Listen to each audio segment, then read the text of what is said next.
Muito bem, queridos, excelente dia para você. Como é que você está hoje? Deus abençoe rica e poderosamente em nome de Jesus. Eu falei ontem ou antes, esses dias na semana, sobre a autoridade e a constituição dos discípulos.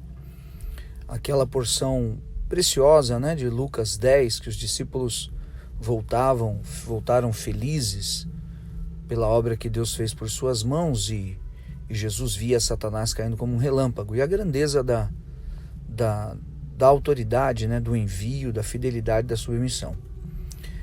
E hoje eu quero falar com você sobre uma questão que é muito importante para todos nós que estamos na caminhada da obra, no altar ou nos corredores da igreja ou nos ministérios há muitos e muitos anos, que é o tratamento das feridas do discípulo. Os discípulos partiram e tiveram grandes experiências, e aí foi notório o que eles viveram mesmo. E, de certa maneira, receberam um grande reconhecimento do Senhor, ainda que Jesus tenha dito que era melhor eles se alegrarem porque o nome deles estava escrito nos céus. Mas ainda assim os discípulos, no caminho da realização da obra, e sobretudo depois que Jesus ele é crucificado e ressuscita e parte para os céus, eles enfrentaram uma nova etapa. Uma etapa onde o noivo havia sido retirado. Eles precisariam jejuar, orar e correr atrás. E aí, esses discípulos iam se ferir. E se feriram mesmo. Iam se machucar. E se machucaram mesmo. Aconteceram muitos encontros e desencontros na sua trajetória e na caminhada de cada um deles. Então, tratar as feridas do discípulo, os ferimentos da guerra, os ferimentos da batalha, sejam os cortes, sejam os golpes duros, sejam os momentos de retirada urgente, seja os momentos de vergonha, seja os momentos de virar as costas, Josué, por exemplo, naquela batalha de Ai, ele viu a sua milícia ter que correr e virar as costas e fugir do inimigo, Isso tudo acaba somatizando, se não feridas externas, mas seguramente feridas internas. Como alguém, por exemplo, que já foi exposto de alguma maneira, ou que não foi acolhido da maneira adequada, enfim. Tratar as feridas de um discípulo, é algo que eu poderia dizer que exige maestria, sabe? A maestria é a junção da atenção, da capacidade e do acolhimento. E tratar o discípulo sem descartá-lo ou desprezá-lo, porque ainda que capaz ou preparado para fazer algo, ele é um discípulo, apenas um discípulo. E esse discípulo, ele está sujeito a falhas, a erros, a negligências, a omissões, ou a influências, ou a dias que são destemperados. Então, para tratar um discípulo é necessário maestria. Aquilo que Jeremias fala dos pastores, de Israel, de um lado aqueles que não tratavam o rebanho e do outro lado aqueles que tinham realmente essa maestria. Não me lembro agora o capítulo exato, posso ver depois. Isso se torna algo realmente muito especial. E aqui nesse texto de Mateus, no capítulo 23, o versículo 15, Mateus 23:15, talvez esteja um exemplo que nos ajude a meditar nisso, porque é como Jesus ele mostra e desmascara, os fariseus, como eles agiam e o que eles faziam com os seus discípulos. Aqui Mateus 23:15.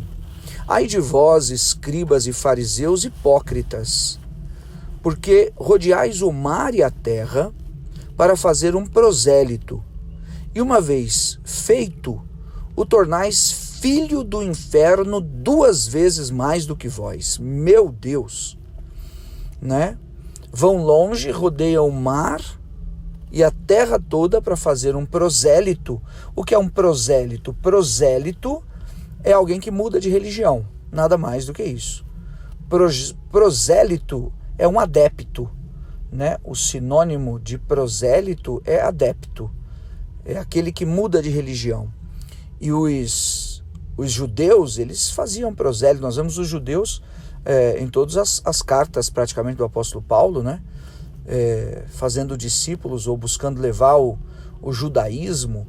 Nós vemos na igreja de Tessalônica, haviam muitas mulheres piedosas e pessoas da alta sociedade que acompanhavam os cultos na sinagoga e que gostavam. E quando o apóstolo Paulo chegou com o evangelho verdadeiro, se converteram, o coração estava aberto, o fruto estava maduro, né? Tinha a letra, mas faltava o espírito. Então o prosélito é esse cara, é o cara que muda de religião, é um adepto, né? E os fariseus faziam os prosélitos, e Jesus olhou para eles. Aqui no Mateus 23 existem várias censuras, né? Mas para não perder muito foco, fazem 2 vezes mais filhos do inferno. Meu Deus, o inferno aqui, eu falei sobre o que é prosélito, né? Vale a pena também tornais filho do inferno 2 vezes mais do que vós. Filho do inferno, o inferno aqui é o Guiena. A palavra do original aqui é o Guiena, ou Geena, né? O Guiena é a tradução do inferno mesmo. Nós sabemos no Apocalipse que o inferno vai ser inaugurado pelo falso profeta e pela besta, né? Pelo falso profeta e pela besta do Apocalipse, as 2 bestas do Apocalipse, né? O anticristo e o falso profeta. Por isso, mais adiante, aqui em Mateus 23, Jesus diz que tornam esses discípulos passíveis da condenação do inferno, para que não houvesse um contrassenso claro teológico, ou um erro, né, dessa envergadura. O Guiena é a região que ainda hoje é conservada em Jerusalém, para você ter uma ideia, e é o lugar onde tem o lixão da cidade, sabe? O lixão onde se queimam os restos das coletas do lixo da cidade é jogado nesse Guiena. Esse é o lugar onde, historicamente, na palavra, nesse território, nessa região, né, na cidade, onde havia um Deus, nos dias dos reis de Israel, um ídolo, que ele tinha uma cabeça como se fosse de bronze, se não me engano, ou de algum metal. Ele tinha braços que eram braços como de correntes, e que tinham algum tipo de mecanismo interno, que quando se puxavam aquelas correntes como se fossem os braços, uma fogueira, né, ou uma fornalha, ela era soprada e ela ficava aquecida dentro da cabeça daquele falso Deus, né, daquele ídolo, daquela montagem que existia. Então, e ali eram colocados sacrifícios humanos àquele Deus, e era exatamente nesse lugar, no Guiena. Por isso que o Guiena é conhecido, né, e é traduzido como inferno, e é o que Jesus aqui menciona, essa palavra inferno, o Guiena, não a palavra Sheol, né, não o Sheol, que é o cemitério, né, o lugar onde estão os mortos, mas o Guiena é o inferno, é o lugar onde são passíveis aqueles do julgamento da segunda morte. Enfim, a título de conhecimento, né? Mas, voltando no assunto, os judeus, então, os fariseus e os saduceus faziam esses prosélitos. E aí está essa grande chave de tratamento do discípulo, né? Porque o próprio Jesus diz que as pessoas, falando aos fariseus e saduceus, elas deviam aprender o que vocês falam, mas não deveriam fazer o que vocês fazem, o que é realmente muito difícil. E por um argumento muito simples, em outras palavras, para não estender muito, que Jesus usa. Os fariseus e os saduceus, eles tinham medidas diferentes para julgar os seus próprios erros em detrimento dos erros dos outros. Ou seja, dentro dos seus pecados, dos seus erros ou dos seus julgamentos, das invertidas que eles tomavam da vida, ou daqueles mesmos que eles acabavam influenciando para o mal, eles eram extremamente brandos e piedosos na presença de Deus, encontrando justificativas na própria lei em seu benefício, porque eles eram de toda maneira aqueles que usavam as vestes sacerdotais e cultivavam as origens das tradições das tribos de Israel, né? Então, haviam 2 pesos e 2 medidas. Agora, quando eles olhavam para os publicanos, para os pecadores, para os soldados romanos, para o povo em geral, ou para aqueles que eram judeus, mas não eram puro sangue, né, como por exemplo os samaritanos, aí as medidas eram diferentes. Então é isso que Jesus está falando em outras palavras, né? Eles tinham medidas diferentes para julgar os seus erros em detrimento dos erros dos outros. E muitos dos pastores, presbíteros, oficiais acabaram de alguma maneira em suas feridas da batalha e da guerra, deixando pelo caminho seus ministérios. Outros nunca mais quiseram tocar na obra, até pessoas que tinham um talento grandioso para o altar e para a pregação, outros como líderes natos e tinham condições de dirigir ministérios, outros em famílias e casamentos, outros em dons de serviços, outros em tantas virtudes, não é, de atendimento, de carisma, de acolhimento mesmo do povo, acabaram deixando e ficando pelo meio do caminho. Por quê? Por causa do desexemplo dos fariseus e dos saduceus. Então, se nós não atentarmos para a necessidade de expurgar do coração e da alma esses entulhos, né? Desentulhar esses poços para merejar e encher novamente o fundo dos poços de água, muitos dons ficam pelo caminho. E a obra de Deus fica carente da manifestação desse trabalho, desse labor, desse serviço.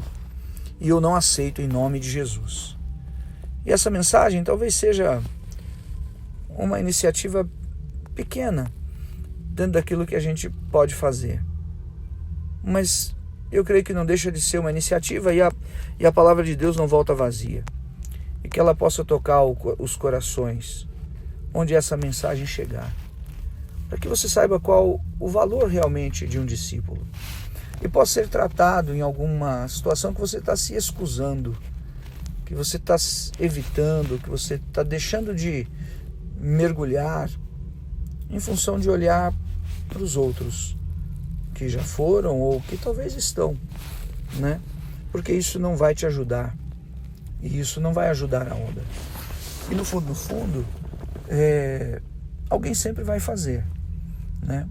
Mas eu quero te dizer em nome de Jesus, é você que o Senhor chamou para fazer e para viver.